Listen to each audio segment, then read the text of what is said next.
This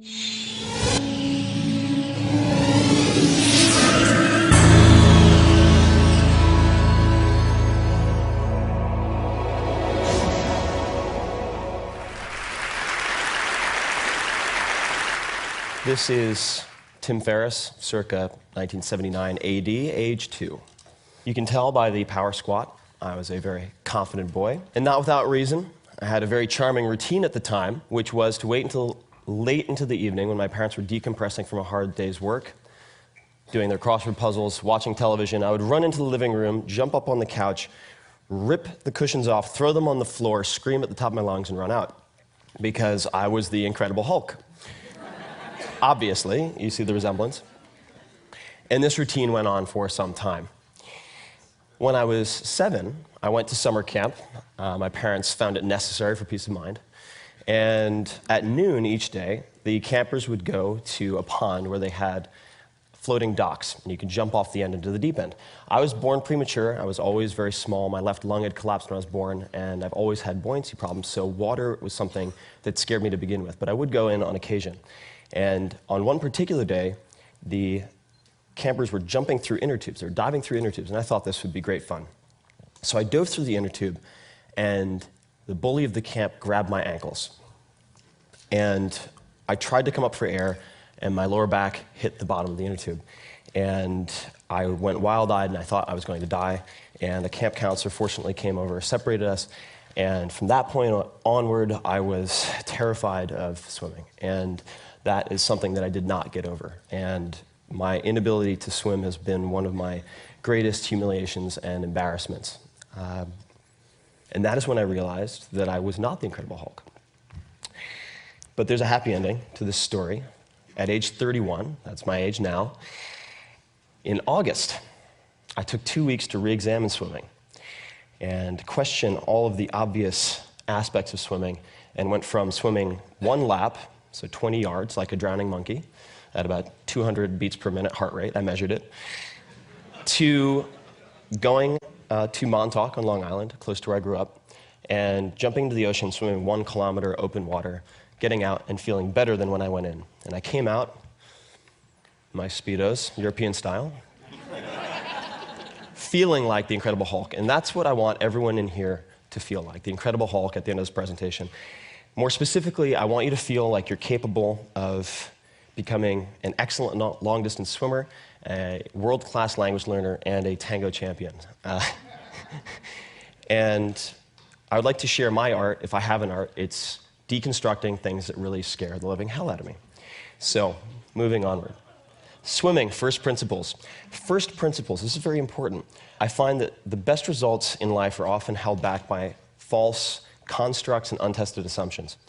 And the turnaround in swimming came when a friend of mine said, I will go a year without any stimulants. This is a 6 double espresso per day type of guy, if you can complete a 1 kilometer open water race. So the clock started ticking. I started seeking out triathletes because I found that lifelong swimmers often couldn't teach what they did. And I tried kickboards. My feet would slice through the water like razors. I wouldn't even move. I would leave demoralized, staring at my feet. Hand paddles, everything. Even did lessons with Olympians. Nothing helped. And then Chris Sacca, who's now a dear friend of mine, had completed an Ironman with 103-degree temperature, said, I have the answer to your prayers. And he introduced me to the work of a man named Terry Laughlin, who's the founder of Total Immersion Swimming, and that set me on the road to examining biomechanics. So here are the new rules of swimming, if any of you are afraid of swimming or are not good at it. The first is forget about kicking. Very counterintuitive. So it turns out that propulsion isn't really the problem. Kicking harder doesn't solve the problem because the average swimmer only transfers about 3% of their energy expenditure into forward motion. The problem is hydrodynamics. So what you want to focus on instead is allowing your lower body to draft behind your upper body, much like a small car behind a big car on the highway. And you do that by maintaining a horizontal body position. The only way you can do that is to not swim on top of the water. The body's denser than water. 95% of it would be, at least, submerged naturally. So you end up, number 3, not swimming in the case of freestyle on your stomach, as many people think, reaching on top of the water, but actually rotating from streamline right to streamline left, maintaining that fuselage position as long as possible. So let's look at some examples. This is Terry, and you can see that he's extending his right arm below his head and far in front. And so his entire body really is underwater.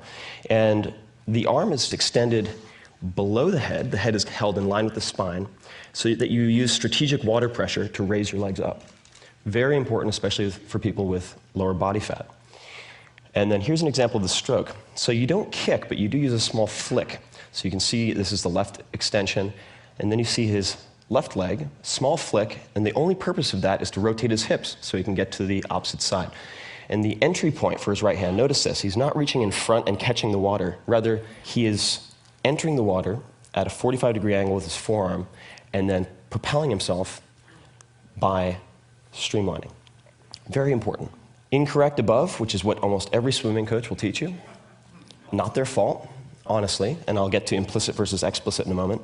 And then below is what most swimmers will find enables them to do what I did, which is going from 21 strokes per 20-yard length to 11 strokes in 2 workouts with no coach, no video monitoring. And now I love swimming.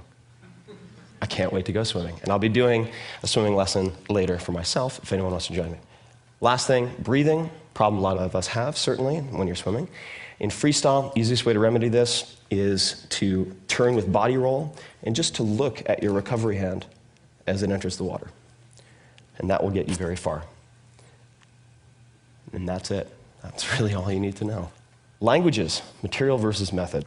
I, like many people, came to the conclusion that I was terrible at languages. I suffered through Spanish for junior high, first year of high school, and the sum total of my knowledge was pretty much, ¿Dónde está el baño? And I wouldn't even catch the response. Sad state of affairs. Then I transferred to a different school, sophomore year, and I had a choice of other languages. And most of my friends were taking Japanese, so I thought, why not punish myself? I'll do Japanese. 6 months later, I had the chance to go to Japan. And my teachers assured me, they said, don't worry, you'll have Japanese language classes every day to help you cope. It'd be an amazing experience. My first overseas experience, in fact. So my parents encouraged me to do it. I left. I arrived in Tokyo, amazing. Couldn't believe I was on the other side of the world. Met my host family. Things went quite well, I think, all things considered. My first evening, before my first day of school, I said to my mother very politely, please wake me up at 8 a.m. So, 8時に起こしてください. But I didn't say 起こしてください. I said 8時に起こしてください. Pretty close. But I said, please rape me at 8 a.m. You've never seen a more confused Japanese woman. And I walked into school, and a teacher came up to me and handed me a piece of paper, and I couldn't read any of it. Hieroglyphics, it could have been, because it was kanji, so Chinese characters adapted into the Japanese language. I asked him what this said, and he goes, okay. World history, calculus, 構文, traditional Japanese, and so on. And it came to me in waves. There had been something lost in translation. The Japanese classes were not Japanese instruction classes, per se. They were the normal high school curriculum for Japanese students. The other 4,999 students in the school who were Japanese, besides the American. And that's pretty much my response. And that set me on this panic-driven search for the perfect language method. I tried everything. I went to Kinokuniya. I tried every possible book, every possible CD. Nothing worked until I found this. This is the Joyo Kanji Hyo. This is a tablet, rather, or a poster of the 1,945 common use characters as determined by the Ministry of Education in 1981. Many of the publications in Japan limit themselves to these characters to facilitate literacy. Some are required to. And this became my holy grail, my Rosetta Stone. And as soon as I focused on this material, I took off. And I ended up being able to read Asahi Shimbun, Asahi newspaper, about 6 months later, so a total of 11 months later, and went from Japanese 1 to Japanese 6. I ended up doing translation work at age 16 when I returned to the US. And have continued to apply this material over method approach to close to a dozen languages now, someone who was terrible at languages, and at any given time, speak, read, and write 5 or 6. And this brings us to the point, which is, it's oftentimes what you do, not how you do it, that is the determining factor. This is the difference between being effective, doing the right things and being efficient, doing things well, whether or not they're important. And you can also do this with grammar. I came up with these 6 sentences after much experimentation. Having a native speaker allow you to deconstruct their grammar by translating these sentences into past, present, future. We'll show you subject, object, verb, placement of indirect, direct objects, gender, and so forth. From that point, you can then, if you want to acquire multiple languages, alternate them so there's no interference. And we can talk about that if anyone's interested. And now, I love languages. So ballroom dancing, implicit versus explicit. Very important. You might look at me and say, that guy must be a ballroom dancer. But no, you'd be wrong. Because my body is very poorly designed for most things, pretty well designed for lifting heavy rocks, perhaps. And I used to be much bigger, much more muscular, and so I ended up walking like this. I looked a lot like a orangutan, our close cousins, or the Incredible Hulk. Not very good for ballroom dancing. I found myself in Argentina in 2005, decided to watch a tango class, had no intention of participating. Went in, paid my 10 pesos, walked up, 10 women, 2 guys, usually a good ratio. The instructor says, you are participating. Immediately, death sweat.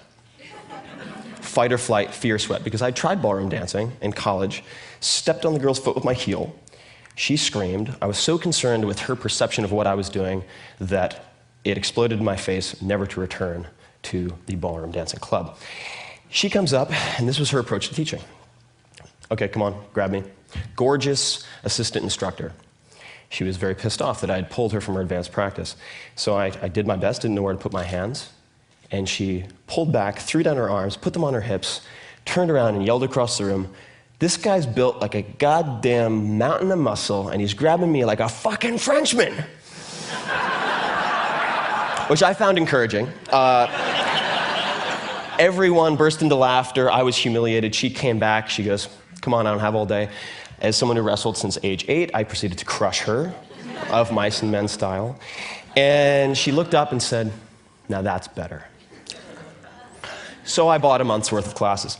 And proceeded to look at, I wanted to set competition, so I'd have a deadline. Parkinson's law, the complexity, perceived complexity of a task will expand to fill the time you allot it.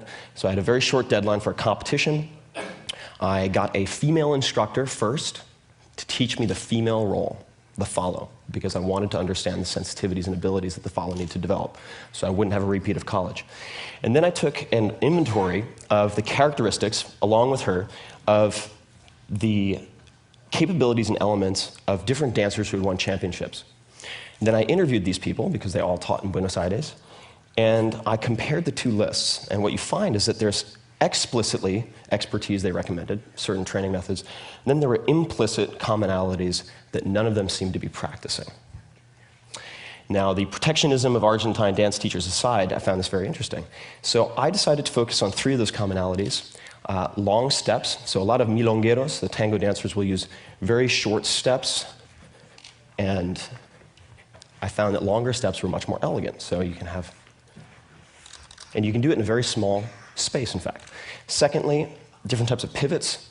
Thirdly, variation in tempo. These seem to be the 3 areas that I could exploit to compete if I wanted to compete against people who've been practicing for 20 to 30 years.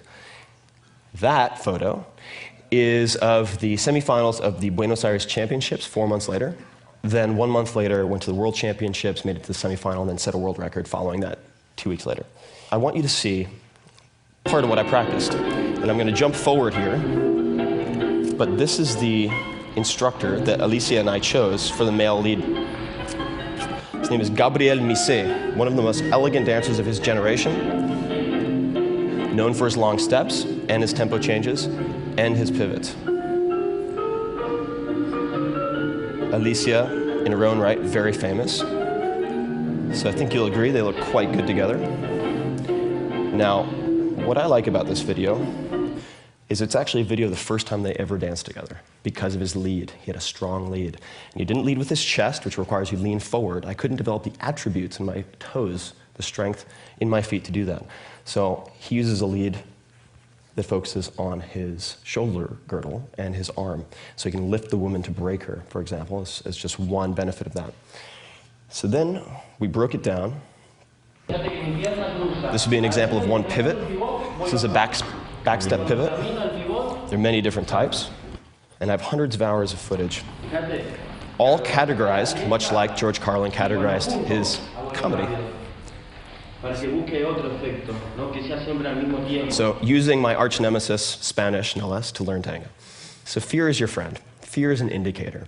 Sometimes it shows you what you shouldn't do. More often than not, it shows you exactly what you should do.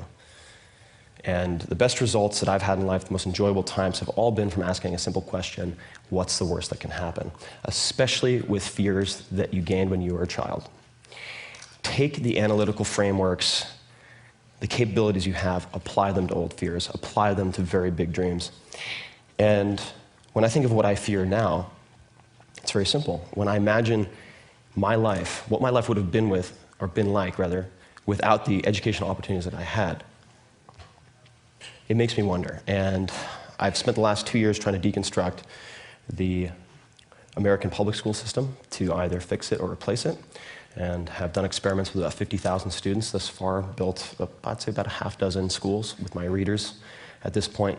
And if any of you are interested in that, I would love to speak with you. I know nothing, I'm a beginner, but I ask a lot of questions, and I would love your advice. Thank you very much.